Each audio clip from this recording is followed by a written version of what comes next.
रीवा जिला प्रशासन में एक और बड़ा घोटाला सामने आया है। कलेक्ट्रेट में सहायक ग्रेड 3 के पद पर कार्यरत अभिराम मिश्रा ने अपनी अनुकंपा नियुक्ति बचाने के लिए कूट रचित दस्तावेज प्रस्तुत किए। चौंकाने वाली बात यह है कि मिश्रा ने स्वयं स्थापना शाखा में रहते हुए फर्जी CPCT, कंप्यूटर दक्षता प्रमाण पत्र, मार्कशीट तैयार की और परिवीक्षा अवधि पूरी करने के लिए जमा की। जब मार्कशीट पर संदेह हुआ तो कलेक्टर प्रतिभा पाल ने MPACDC को पत्र लिखकर सत्यापन मांगा। जवाब में डाक और ईमेल के जरिए जानकारी मिली कि अभिराम मिश्रा की मार्कशीट फर्जी है और वे CPCT में फेल हैं।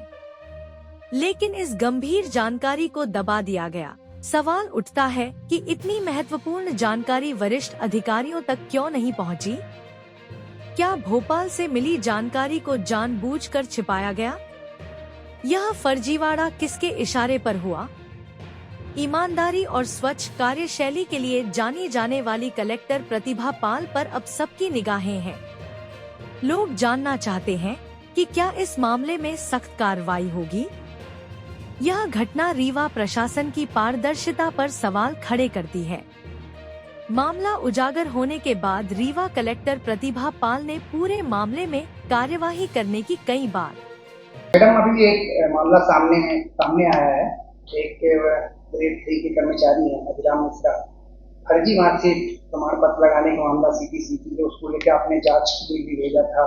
शायद वो जानकारी आई, लेकिन आप तक जानकारी पहुंची कि नहीं पहुंची? अनुकंपा नियुक्ति के संबंध में केस है। अनुकंपा नियुक्ति की जो गाइडलाइन है उसके अनुसार जो भी अनुकंपा नियुक्तियां होती हैं उनमें CPCT सहायक ग्रेड 3 में खासकर उनमें CPCT का 3 वर्षों में एक परीक्षा उत्तीर्ण करनी आवश्यक होती है। और यदि आवेदक अपने यहाँ आवेदन करता है तो उस अवधि को 1 वर्ष और बढ़ाए जाने के नियम है।